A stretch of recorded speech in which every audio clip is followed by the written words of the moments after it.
Hello, everyone, and welcome back to the Gooner Ramble. We are here after another extended break. I think the last time we had one of these, we blamed it on Akhil and his schedule. This time it was yours truly. I was down in New Orleans at the Gooner Draw that our New Orleans crew of Arsenal put on every year. It's a fantastic party.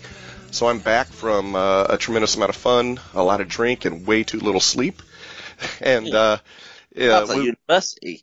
Yeah, exactly. I felt young again. And that voice you hear is our regular Akhil. How you doing, sir? Yeah, very well. Very well. Okay. Thank you. Very good. And also with us, we have sports broadcaster extraordinaire, Anne-Marie Batson of 5 Live and Talk Sport. How you doing? I'm good, thank you. Thank you for the introduction. Sure. And also, Massimo from CNN is with us after a little extended delay getting started here. How's your technology going there, Massimo? We're all good so far, so hopefully it holds up. We're just for anyone listening, we've just been waiting for Massimo for about 30 minutes, and we're making jokes about why he's late, and there was all sorts, all sorts. We left no stone unturned. Yeah, I'm here now. That's important. He's here now. That's right. All right, so we will start off with the match today, Southampton. Akhil, you were there. Fill us in on what your thoughts.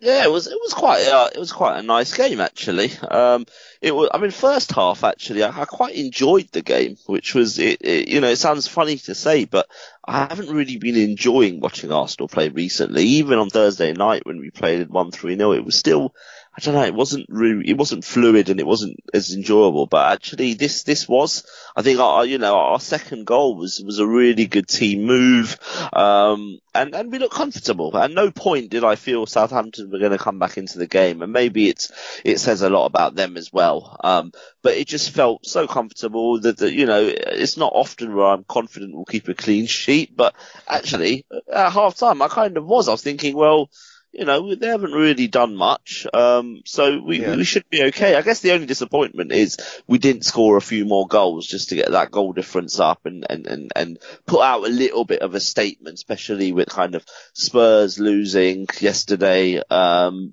United and Liverpool maybe are out of sight, but Man United certainly dropping points. Chelsea not playing, it might have been a little bit more of a statement, but it's 3 points. We started to look a little bit better as well, so happy days. Yeah, it did look comfortable. Oh, go ahead, Emery. I was going to say the one point that I think has been slightly missed is that it's a rare clean sheet. I thought that a little bit more would have been made of that after the performance today.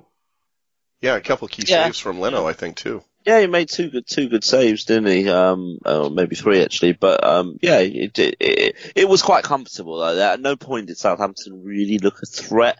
Redmond at times tried, but really they missed maybe Shane Long or someone like that to stretch the game. But yeah, it was fairly comfortable. And obviously we Lichtsteiner went off, so we did have to reshuffle at the back and stuff like that. But generally we looked quite solid. Guys, am I right in thinking that they didn't start with any recognised striker? Is that correct?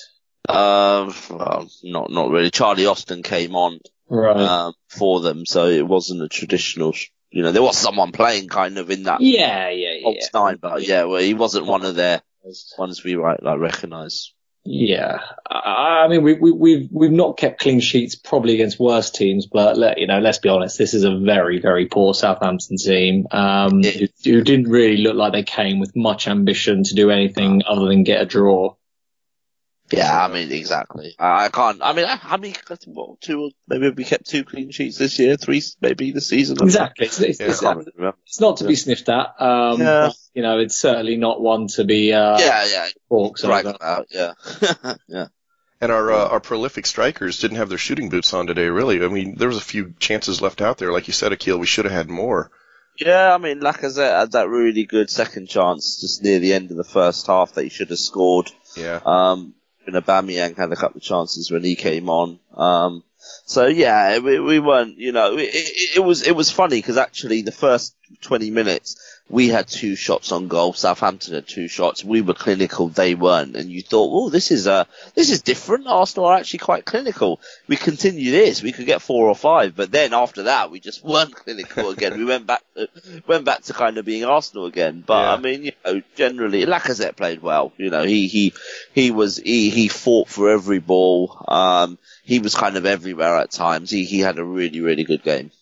Yeah. Well, before we move on to the Europa League, we also had a ladies' cup final yesterday. Anne-Marie, I think you were there. What were your thoughts on that match?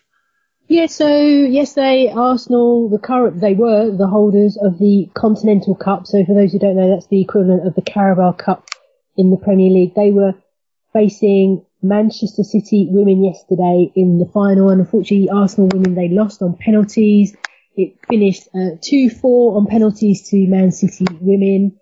I mean, Arsenal women, they managed to hold out for the 90 minutes, but couldn't convert into extra time. And then on penalties, they were denied. And I think it was it was a very tense shootout for sure, because there was quite a lot on the line, but it was a deserved reward for City. That was for sure, because they were the ones who were creating the better chances over the 120 minutes.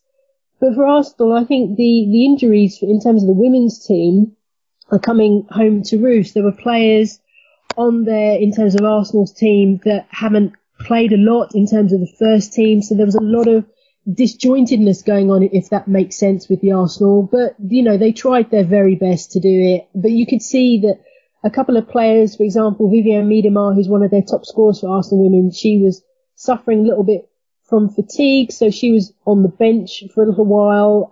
But they missed her for sure. They missed her presence, they missed her movement, they missed her hold up play. And when she came on in the second half, she definitely posed a greater threat, definitely for the City side. But Arsenal, they were fortunate to take it to extra time, but it was City that came through. So with Man City women winning yesterday in the League Cup final, and then Man City, the men's team, winning in their League Cup today, it's a great time to celebrate if you're a Mancunian.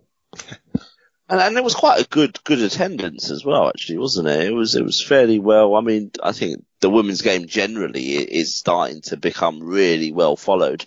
But again, I thought that was quite good. And obviously, Red Action took the giant flag, the one that was kind of crowdfunded.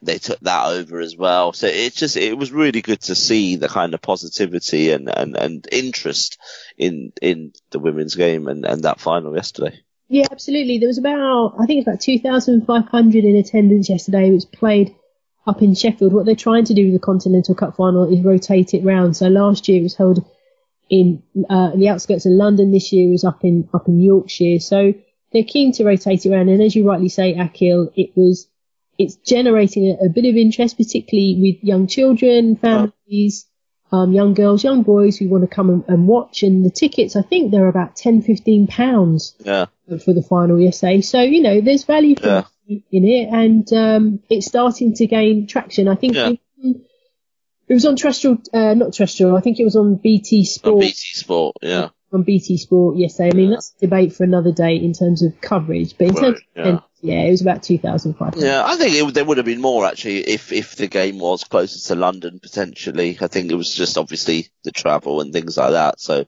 that potentially had played a part. But yeah, no, it's certainly very positive.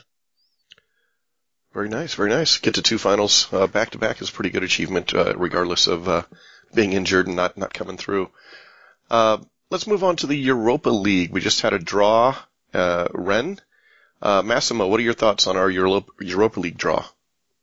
I thought it was very positive. Nice for travel for the team, so they get there and back pretty quickly. I think we've always fared pretty well against French opposition. And I think we'd rather that than having to go to a place like Kiev, which is what Chelsea have got. So all in all, I think everyone will generally be pretty pleased. I know Rennes had a good last round, and they'll certainly be up for it.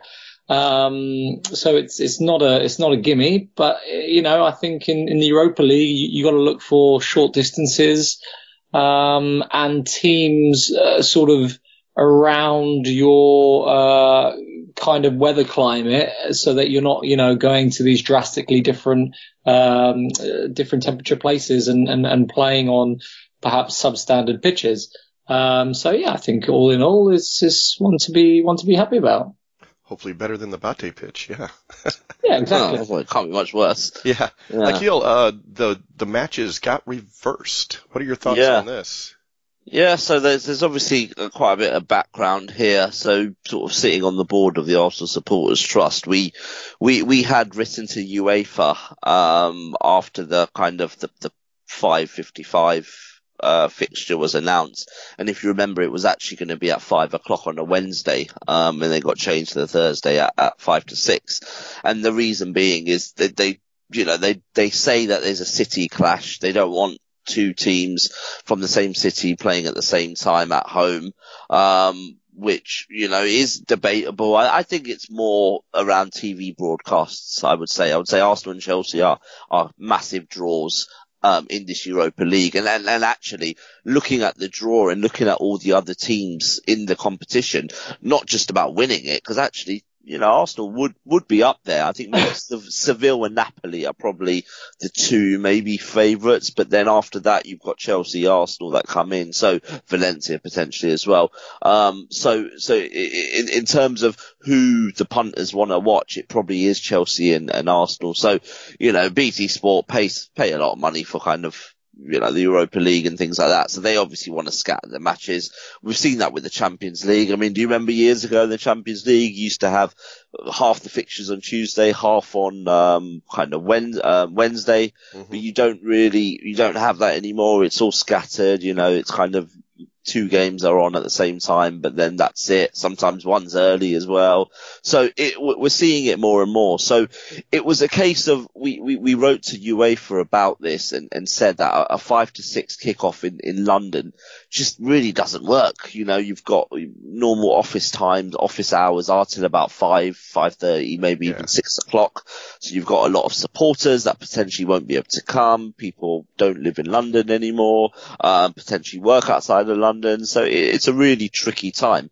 So our point was more, fine for this time. So the Bate game, it was half term. We spoke to the club who thought because of the half term, it might actually be okay because people can bring families and they'll be off in the day, hopefully, and stuff like that. So it was kind of okay, but really it was more looking ahead. Imagine if it continued and you had a quarter-final, semi-final kicking off at 5 to 6, it just, with a half-empty stadium, it just wouldn't. I mean, if you think of the atmosphere last year against Atletico Madrid in the semi, it was absolutely electric. It was brilliant. You wouldn't probably get that at 5 to 6. So it was more a request to UEFA to look at the rules and actually this city clash, think about it and kind of maybe rewrite it a little bit, because actually the reasons they give they just really don't stand up. But obviously what happened was they just changed the fixture and they reversed the fixture, which caused supporters a lot of issues because, I'm one of them that generally, as soon as the draw is done and the date's announced, you tend to book your travel because costs really do rise quickly. In the Champions League, usually it takes 2 or 3 hours after the draw for you to know your dates. But with the Europa, it's a bit quicker. And I think at the start of the draw, UEFA had said that the team drawn first will play at home first and all that kind of stuff. So there was no real warning. So supporters had booked their travel only to be told sort of an hour later or 45 minutes later after the draw that actually it's been reversed and you're now not playing away when you should have been. You're playing at home. So it was obviously quite frustrating for fans. It's not kind of what we expected them to do, but I mean, it's all so wishy-washy. I mean, this kind of clash of the cities. Well, where was that a couple of Thursdays ago? Because we still played on the same day. We just played at different times. So it's all a little bit confusing. No one really knows what's going on. UEFA haven't really, they haven't covered themselves with glory here with the communication because it was a little bit shit, if I'm honest. So yeah, we'll see. And then obviously the actual game now away from home falls in between Spurs away and Man United at home. So we've now got a trip abroad, in between those two games. Whereas if we had it after Man United, it's the international break. So we wouldn't have then, it would have had less of an impact. So there is, it has put Arsenal at a slight disadvantage, I feel. But, as Massimo says, it's not the furthest trip, so it should be okay. But yeah, it was just the whole draw thing was a little bit of a mess, really. Yeah, I know some people were quick to click. Like you said, they're booking travel as soon as they hear the announcements made, and then and then they flip it on you. Price, yeah, because the price really jumps up. Yeah. Every time we kind of go, our flights are booked within sort of 20 minutes of the date being announced, because flights go up ridiculously, from 70, 80 pounds return, they go up to 200, 250, 300 very quickly. So, and obviously with the Europa, there's an extra round, so potentially an extra trip.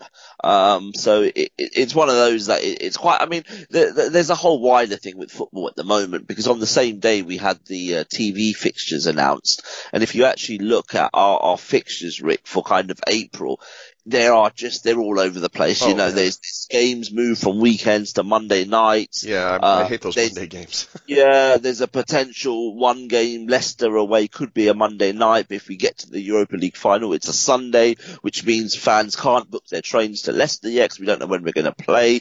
Watford away, Newcastle away Newcastle at home are both Mondays. Wolves reach the FA Cup, so that's going to be rearranged to a weekday as well. So, you've got fans who potentially have to take annual leave and stuff like that already. So playing a Europa game at 5:55 potentially doesn't help, because if it's not half term, then people might be working. So there's another half day there. And it's just, it's a really, really tough. If you don't live sort of in London and near Arsenal and you're traveling a bit, it's really hard on fans. And the argument is TV broadcasters put a lot of money into the game, and they absolutely do. So there's a balance, but it just seems that there is a real lack of respect to supporters, which is really sad. Wow. So, Anne-Marie, I don't know if you have a lot of thoughts on this, but beyond the travel and the timing of the games, do you think there's a tactical disadvantage to having the fixtures swapped? It's a really good question. I really don't understand the city only rule, I think it's called, isn't it? So I was trying to get my head around that when the announcement was made. No one understands it. UEFA just about understand it. Yeah, the tactical switch. The positive thing, which you've already mentioned, that it's closer to home. You're not having to travel, thousands of miles away for Arsenal, playing on crazy looking pitches and all that kind of thing. It just, I don't know. It's such a difficult one to answer, to be honest. Yeah, I can kind of see Akhil's point. We're having to travel between a couple big games, but that's more happenstance than anything, I guess. Pretty much just got to go get your away goals and win the game, I guess, right? Yes, indeed. And of course the worry is, again, correct me if I'm wrong, but Arsenal's away record is slightly wobbly and slightly shaky. Maybe being a bit closer to home will help. Yeah. It's we've got a real opportunity to get some momentum behind us. We won this weekend. We're going to play Bournemouth in a few days. If we can win that, we go to Wembley with a bit of confidence.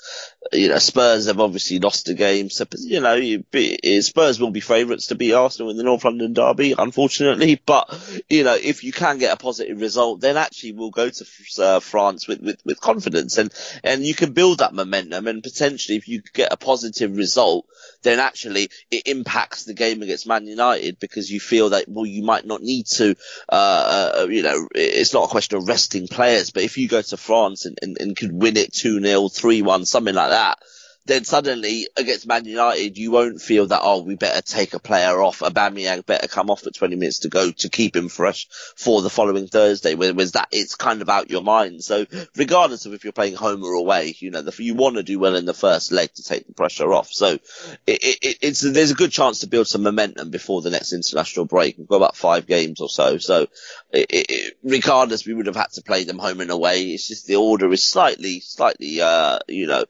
potentially just a slight disadvantage, but I don't think it's the end of the world. When we're not going to play Barcelona or Bayern Munich here. So, True. Yeah. Well, famous last words, mind you. Yeah. So, Massimo, looking ahead at these games, what are you thinking about the balance of the team right now, where we're going to have to do a little bit of rotation, and based on players for different positions? What are your thoughts on what we can do going forward and your comfort with it? I mean, a balance of the team's a tricky one, isn't it? I think it's something that he's struggling with himself. So, it's hard to say that when I don't think he's found the right balance that he wants as of yet. I think, against bar Southampton, which I didn't see today, but the last few games, I think we've really struggled linking midfield and attack. I don't think the wingers that we're using at the moment I honestly don't think they've got much of a future at Arsenal, to be honest. And I'm talking about Iwobi and Mkhitaryan. I think they've been very, very poor in recent weeks. And I think without, a Ramsey on top form, or, I wouldn't say an Ozil, but, he's more rarely off form than he is on, to be honest. So I don't think he's been too much of a loss. But I think, finding that balance between attack and midfield is key going forward. And if Emery wants to develop at Arsenal. Yeah, sometimes it's tough to figure out how we're going to, link the two, because he's used Ramsey a little bit, but Ramsey's got, 1 foot out the door, so he's not being used all the time. There's something going on with Ozil, so he's not playing him, but sparingly. So it's hard to really find that connection. Akhil, what are your thoughts on this? Sorry, I just want to say one thing. I definitely don't think Aubameyang and Lacazette really work, or they don't work in the way he wants them to work. So unfortunately, we've got these 2 great attackers, but I don't think we've found the system yet so that we can use them both or utilize their strengths, Yeah, spot on. And again today we had it when the final sub was going to be Aubameyang for Lacazette, and supporters being supporters weren't too happy with that. There wasn't a jeer or anything like that. It's not like Chelsea with Sarri, or potentially not even a sarcastic applause like there was against Fulham when Lacazette went off. But then Alex Iwobi kind of pulled up and stuff like that. So then Alex Iwobi was taken off, and as he was taken off, there was a cheer. But I don't think so much it was for Alex Iwobi, because he actually had quite a good game. But it was more that Lacazette was actually staying on the field, and I just. That to me, I find it bizarre. I just, and this isn't obviously me digging out other supporters, but I just find it bizarre that what I'm seeing on this pitch is when they play together, we don't look near as dangerous. We don't look balanced. We don't look, the transition between defense and attack is awful. We saw that at the Etihad when we played with both strikers, but then nothing much else apart from maybe Alex Iwobi was our only creative asset, creative threat. So again, it was baffling to me that people just, I think because Lacazette had a really good game and that's fair, but I just don't get this whole play our best players, all of them together, because it doesn't work. And actually when Aubameyang came on, I actually thought we didn't look as dangerous with both of them there. I thought we looked much more dangerous with Mkhitaryan and Iwobi, and I'm kind of with Massimo on the long-term future. I think that's another debate, and I think that's, in the summer we might see potentially, I don't know if Mkhitaryan maybe would move on, I don't know, but we've certainly looked a little bit better with them too. So in the short term, I think they'll be playing, they'll be playing quite a lot to the end of the season. But the two up front, I'm just not sure works. Yeah. And I think it's going to come to a stage where in big games, he might have to pick one like he was doing at the start of the season.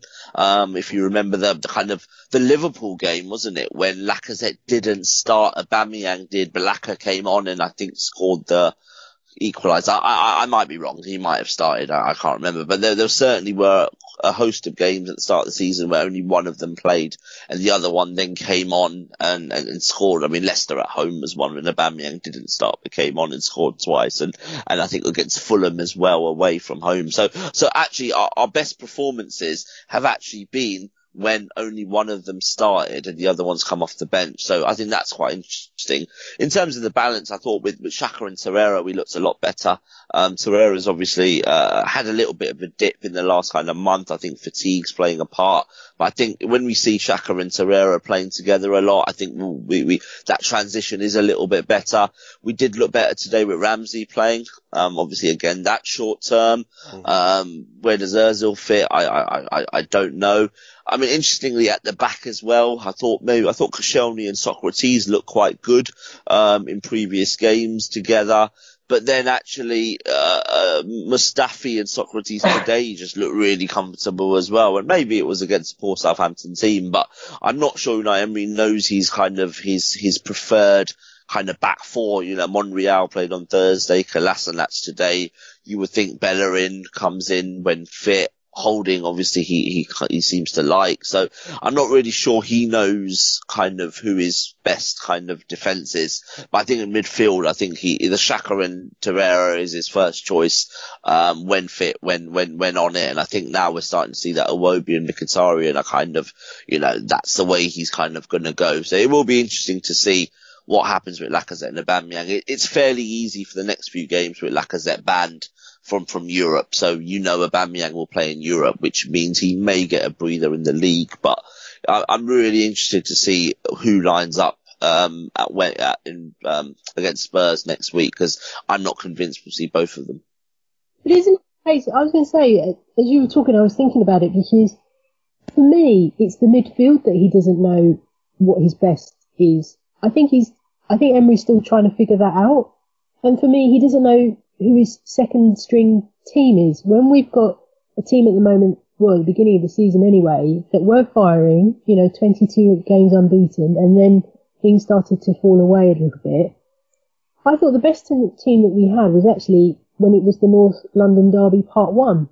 That was the best, for me personally, that I'd seen Arsenal play. There was grit, determination, they were looking out for each other, they were pushing forward. I can't remember if Lacazette and Aubameyang played. Lacazette came on at half time. But him and Ramsey came on at half time. Right, okay, but they didn't play together, did they? No. Well, no, they did in the second half, but not in the first.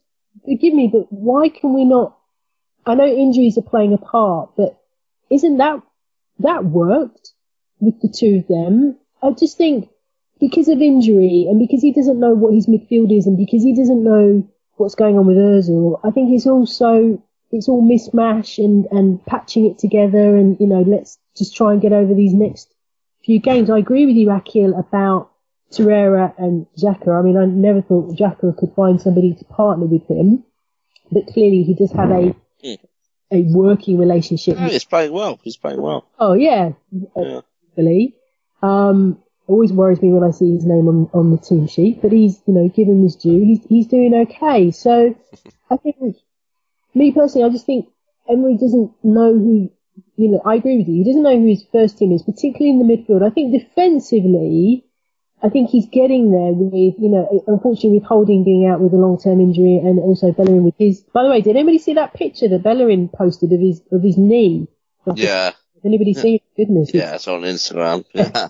Yeah, do check it out. It's quite expensive. Anyway, I think he's kind of there with the back four, the first choice back four when they're all back and healthy. But I think the midfield is the one for me. And I do wonder if Aubameyang is a player that can play on his own up front. Yeah, he struggled a little bit, I think, at times when he's played because he relies on service. I think on that midfield thing, I think the creative wise, it depends. If he plays Aubameyang and Lacazette, then you're taking away service and creativity potentially from the midfield to play an extra striker who's a world class striker at that. But it does then depend on, if you're playing both of them, you probably your midfield needs to be a little bit different to if you're playing one of them, because that, it's obviously the kind of the balance there. But it just seems like Iwobi and Mkhitaryan have had a lot of minutes. I mean, Mkhitaryan, since he's been back from injury, has played more than I thought he would. So it seems like he's just favouring that system a little bit more. But yeah, I think a lot depends on what he does with those two. Aubameyang and kind of Lacazette as well, and then obviously it depends on what Ozil does in the next few games as well. Yeah, and I don't know if anybody agrees with me. I think we're becoming rather reliant on that Xhaka Torreira midfield. I mean, I like Guendouzi and all, but if it's not Xhaka Torreira, we just don't seem to look as solid. Does anybody disagree? Yeah, no, I think that's our best central midfield, and you would hope that they would play now to the rest of the season if Torreira's had his rest, but obviously you can't predict injuries. I think Guendouzi's done well. I think he's still very raw. He's certainly up for the challenge, and I think we saw that against Man City away, where he's not, he won't kind of, just kind of lie there. He will fight for the club and the team, which is great. But I just think at 19, he is still quite raw as well. So, it just needs, I think we need to manage him carefully. Yeah. And, another, player we need to talk about, I think we mentioned that we're not getting the right service out of the wings that we had hoped. I know, Mkhitaryan's probably not long term. He's getting up there in age. We're probably not going to have him very long. Iwobi, he's almost like Haleb Mark II at this point. But the person we brought in to help us on the wings he's being eased in. But what are your thoughts on Denis Suarez so far? I think he is seemingly the player we all feared he may have been when there was talk about him coming here. I don't think anyone was particularly doing cartwheels when they heard he was coming. These players who don't tend to cut the grade at Barcelona, the Deulofeus, and I know he's just banged a hat-trick, but in general, the Deulofeus, the Akhil's, the people like that, don't really tend to set the Premier League alight when they do eventually make it over. And I think Suarez seems to be fitting into that mold, because yes, there's an argument of, him, easing him in, but if he can't get more than, 25 minutes, half an hour against Barté at home when the game's already won, there's probably issues about ability there and his sort of how he's settling into the rest of the team, and possibly his ability compared to the other players. Yeah, I think when he does come on, he looks okay, but he's not changing games in the way that you would hope a substitute coming on in that position would. Akhil, what are your thoughts? I mean, he hasn't contributed at all yet, and that's not being harsh. That's just being kind of, I think, honest. But he needs time. He's obviously settling into a new country, a new way of playing. I mean, Unai Emery's managed him before, so knows the player. So I actually, when I looked at kind of the transfer, the window in January, and everyone's shouting for kind of defenders and stuff like that, I actually agreed with Emery. I was looking more offensively, because I was seeing us really create less and less each game. We've actually, I think we create less chances per game this season than we did last season. So we're actually creating a lot less. So the Denis Suarez coming in thing, I was certainly not doing cartwheels, as Massimo says, and to be fair, I put on a few pounds, so you probably don't want to see me doing cartwheels. but I thought, okay, well, I kind of see that. I think if you could add a little bit creativity, then actually it's a good thing and it could help us. But I think it's become a bit obvious to me that this is very much a 6 months to kind of settle into life in England. And to me, it looks like Arsenal do want to make him permanent. And this is just a little bit of a, 6 months in, come in, kind of, settle in, and then maybe after a good pre-season, kind of hopefully next season contribute a lot more. So, Arsene Wenger used to say a lot that, he did like to, even though in his later years, he used to say kind of the January window you didn't have much value, but he did kind of say early on in his kind of tenure that he liked it because it gave players 6 months to kind of settle in a little bit, and then with the view to the following season really contribute. You think of players like Adebayor and people like that. Reyes, Arshavin came in January, had kind of a free ride for 5-6 months, and then it was the following August where you expected things. So with Suarez, I mean, if we're not going to make him permanent, which I suppose if Emery feels that actually he hasn't settled into the club life and England well, we might not. But if we've loaned him to know now that we're not going to make him permanent, then it's just an utterly bizarre signing, because then we've kind of got someone in that we don't want to make permanent and we don't think he's going to contribute. So it would be really bizarre if we didn't sign him. The only thing is, unless he just feels that actually he hasn't settled in, maybe the league's too physical for him. I don't know. But for me, it just looks quite obvious that he will, even today, there was a choice to be made. Lichtsteiner went off injured, so that was one sub used because Koscielny came on for him. You then had Aubameyang, Ozil and Suarez warming up, and you knew that 2 out of the 3 will come on. And I actually thought it would be Denis Suarez. I thought he would want to give Suarez minutes, keep giving him minutes. But actually Suarez stayed on the bench. He did warm up, but it was Ozil and it was Aubameyang that came on. So it just, I don't know, it felt a bit bizarre. And as Massimo says, if he only got 25 minutes against Barté at home, you just feel, what is the plan with Suarez? Well, he didn't even get that though, did he, Akhil? That's what I mean. If he can't get 25 minutes, that was the worry for me. Was he? Did you get about 10, 15, was it? Yeah, well, 10, I think 8 or something. Okay, fine. So it was really, so it's a slightly strange one. I think he's one for next season now. I don't expect him to contribute massively, now to the end of May. That's interesting you say that though, but to me, it seems obvious probably that we're not going to sign him. And it's interesting that you think that it's just a bizarre.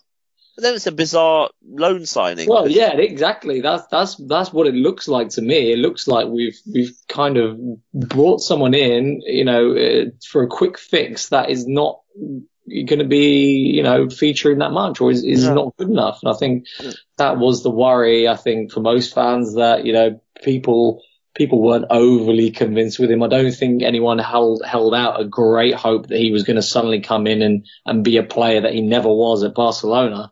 I think he's come in and probably struggling to keep up with the current players. So you've probably got in training people like Iwobi and Mkhitaryan outperforming him, which is probably why he's struggling to make an impact on the matchday squad or get any game time, because it just simply wouldn't be fair to put him on ahead of people who are probably giving more.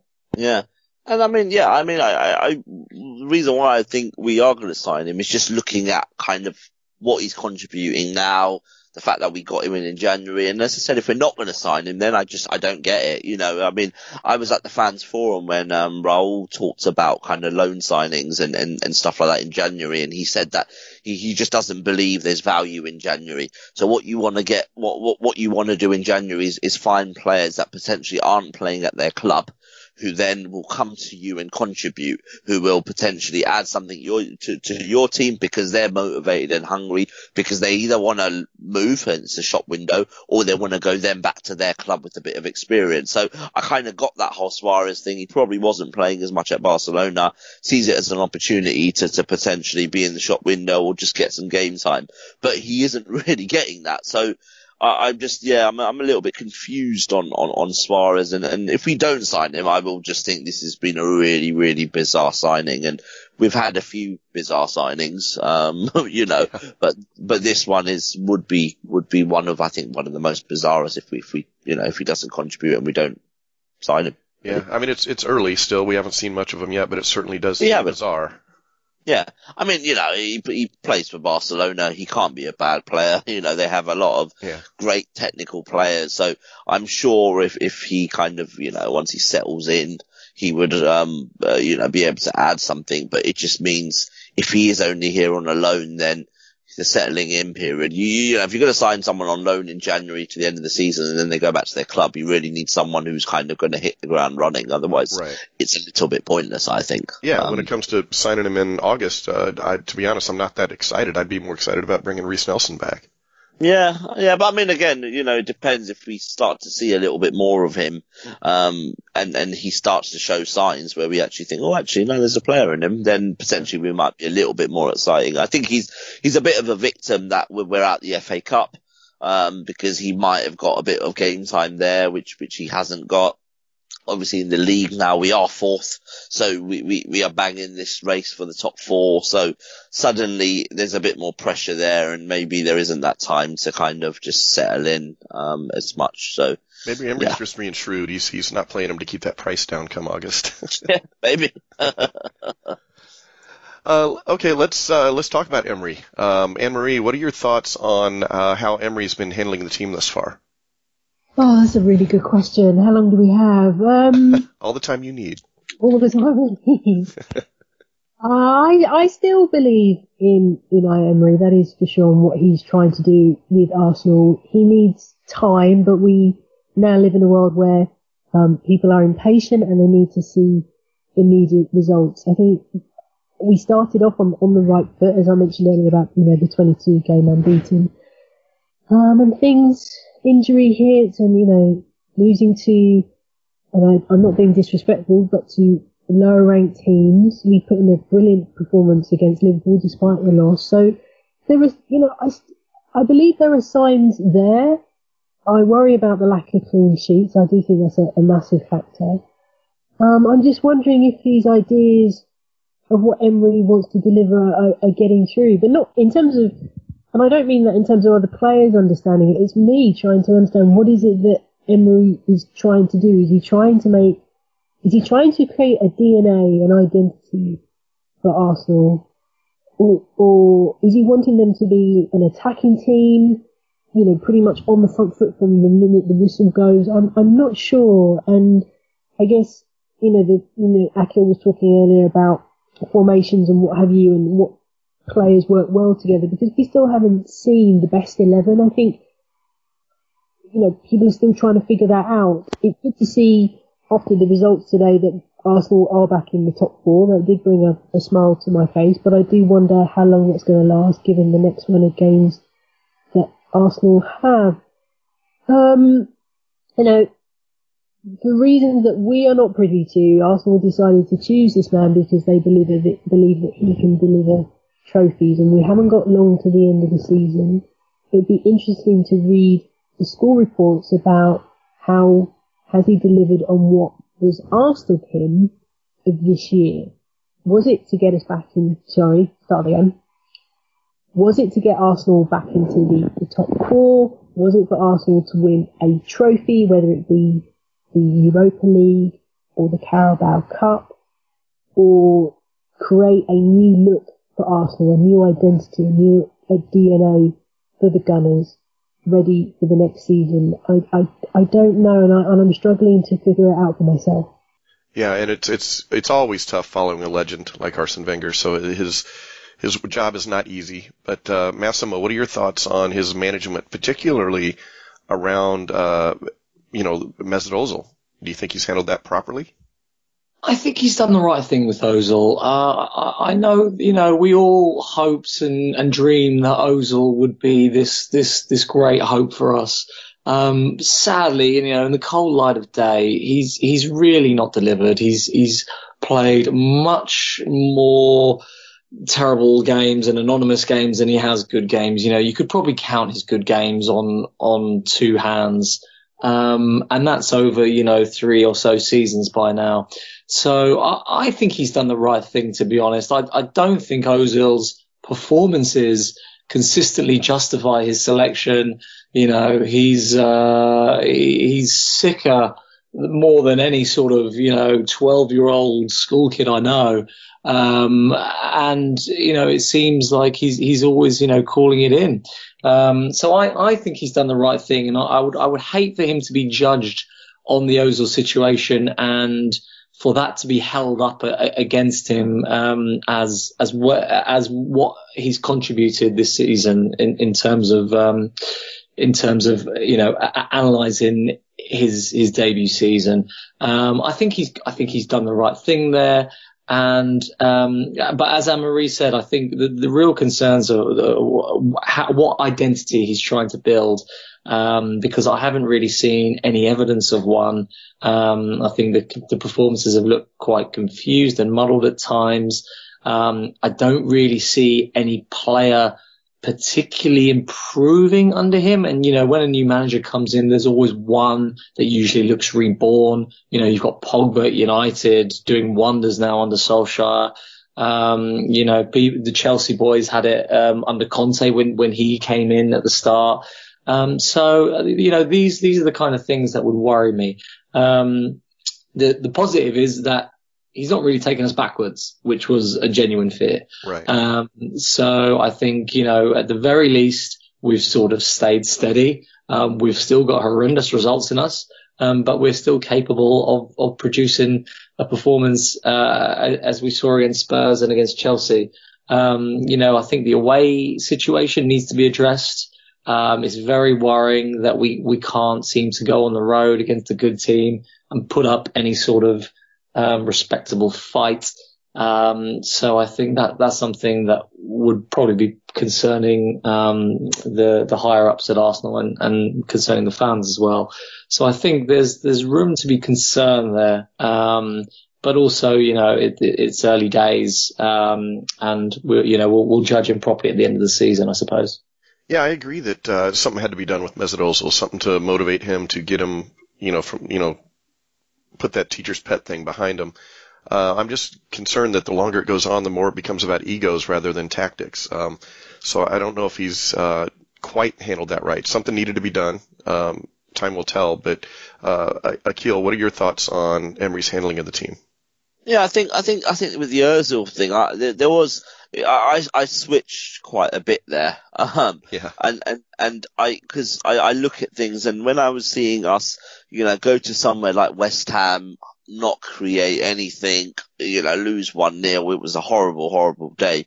And you just think, well, you've got Mesut Ozil there, who we know can create. We've seen the stats, created X amount of chances since he's been here, since 2013 or whatever it was. And we know he can create. Yes, we know he disappears. And yes, we know away to big teams, potentially, he's maybe less likely to put in a performance, but we certainly know at home, he's generally is okay at home, even against big teams at home, Chelsea's, Man United, Spurs. He's had great games when he's played at home, and when we're not creating things, you just think, why is he not there?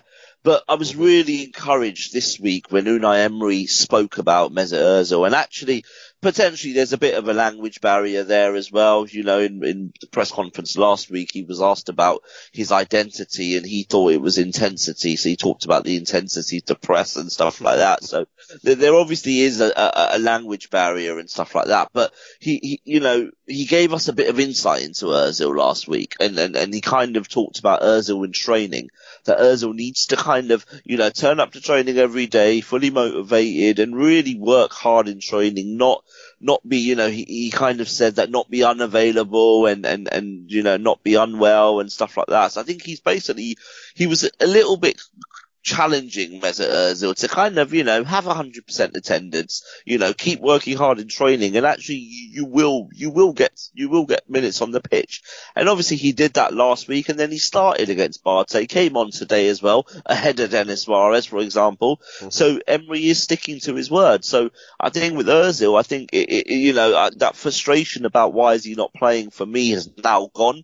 Now I think, as Unai Emery said, he goes, the keys are now with Mesut Ozil, really, and I think it's now time for Ozil to kind of prove what sort of a player he is and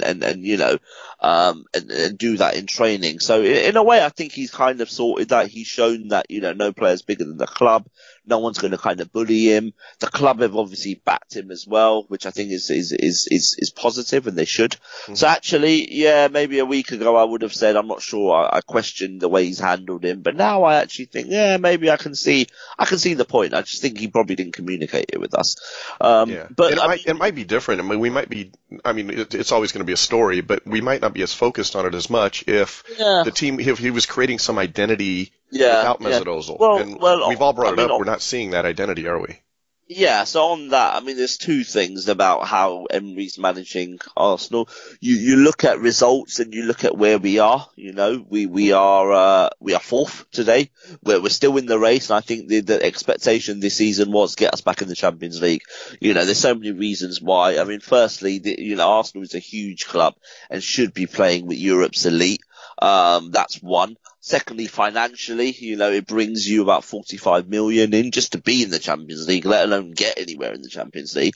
And I think that kind of money is absolutely pivotal to Arsenal. The only reason why Arsenal made a profit this year was because we sold a few players. So it's getting back in the Champions League financially is massive as well. I think also it kind of impacts your league as well, your league form, because you're not then playing on Sundays and Thursdays and Mondays, and it's all a little bit kind of in the air. So I think there's no kind of coincidence that Chelsea won the league not being in Europe, or the reason why Spurs have kind of folded a few years ago was because they were in the Europa League. Since they've been in the Champions League, they've become more consistent in the league as well. So I think there's things there. So I think results wise, he's certainly not taken us backwards. He's probably, on par or just above now. Now we're in fourth. So that's good. In terms of the identity, I don't see it yet. I'm not sure. If you ask me what's Unai Emery's style, what's Unai Emery trying to achieve, I'm not sure. But we all have a different answer, right? Well, exactly. But is that because of the players he's got? He hasn't really had chance to bring his own people in. Is it because of the communication with his players? He's still getting that message across. But a good manager would work with what he has, right? Yeah. I mean, and you could argue he is. He's still in the Europa League. He's fourth in the league. So actually, if he reaches those targets, it's not been great at times, and it's been a bit dull, and I haven't quite enjoyed watching his team as much as I thought I would. But at the end of the day, if he gets us into the Champions League, that's one tick. And he'll get time. He should then definitely get time. He should get time anyway, I think. But he will certainly, he can then prove that, look, I've done this with these players. This is now what I want to do with whoever else I want to bring in.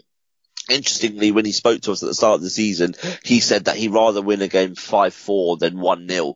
And I love that when he said that. I thought, oh, brilliant. We entertained. It hasn't quite, I don't see that on the pitch. So if that's his identity, offensive, attacking football, then sometimes playing 3 holding midfielders or 2 holding midfielders at home against, weaker teams, I don't think is going to get you that. So it'll be interesting to see, but I think maybe at the moment he's just putting results ahead of kind of identity, because he knows that if he maybe doesn't get into the Champions League, there'll be pressure on him. So it's kind of let me get Arsenal back there, and then I'll have a little bit more of a budget, and then I can build my identity. Yeah, I mean, results-wise, we are there. So, all hope is not lost. I think we're just all seeking that artistic flair that is just not there right now. Let's move on. We got North London Derby coming up. Now, there's a Bournemouth game prior to that. Don't mean to overlook that, but we'll start with Anne-Marie. What are your thoughts on the next 2 games, particularly the North London Derby?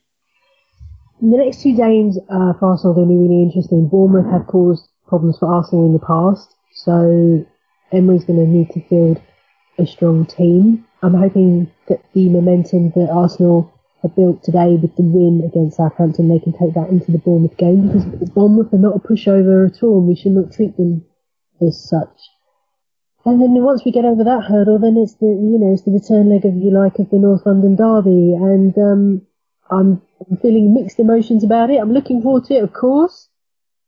It's a London derby, but at the same time, Spurs are on a real high ride at the moment. They The are advantage being, I think we can still consider that a home match, right, at Wembley?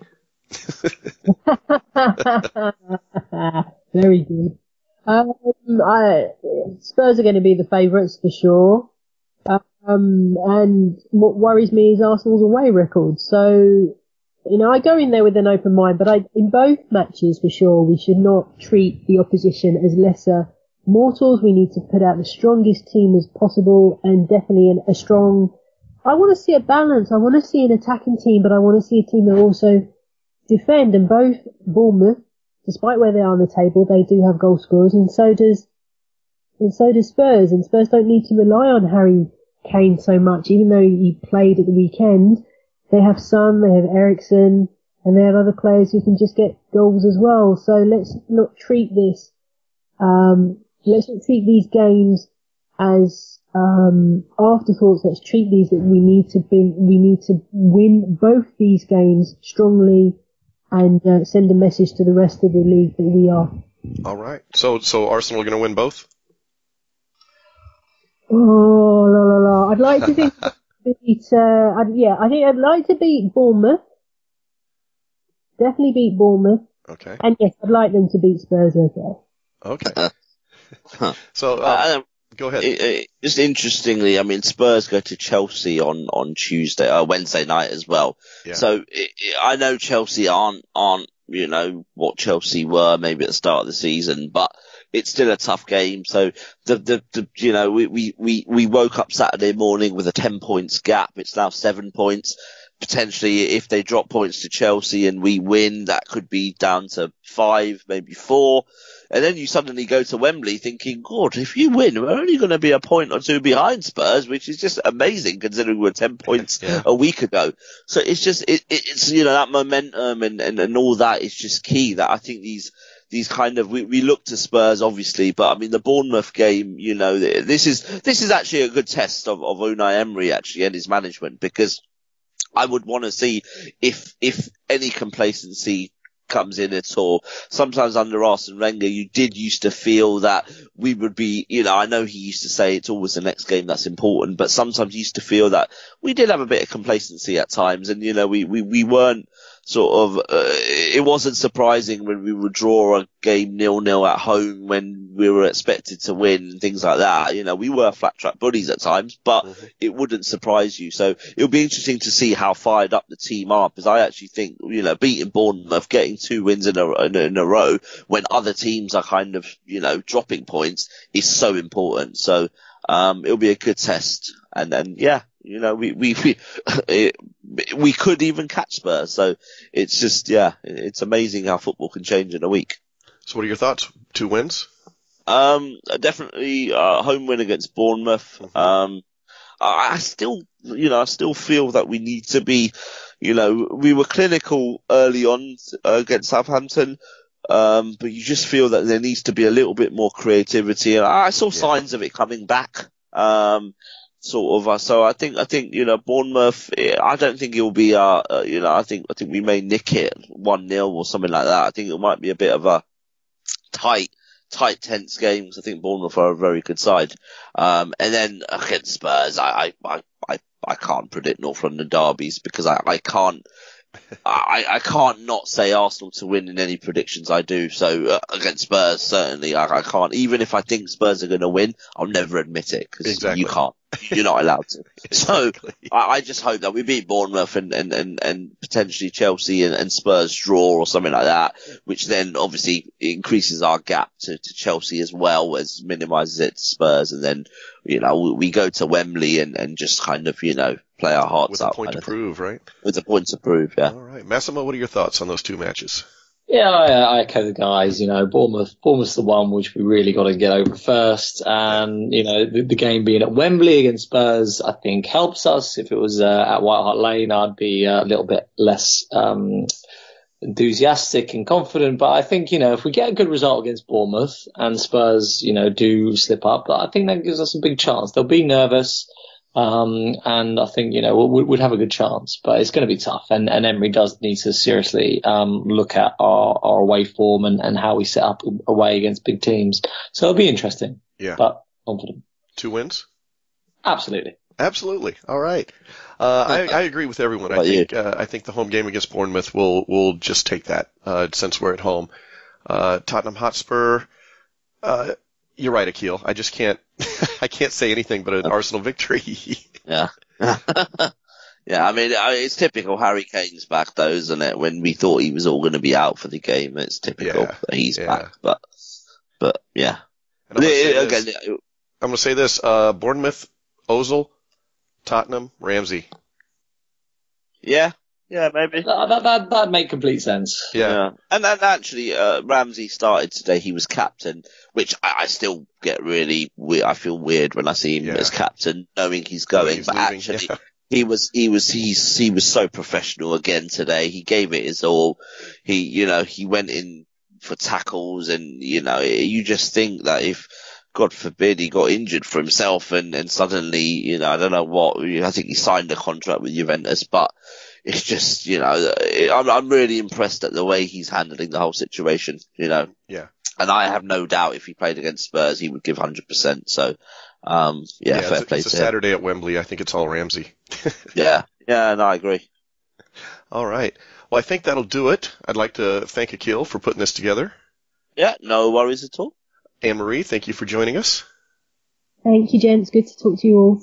All right. And Massimo for finally stepping up and getting us going. Thank you. Glad I could make it. Yeah, all right.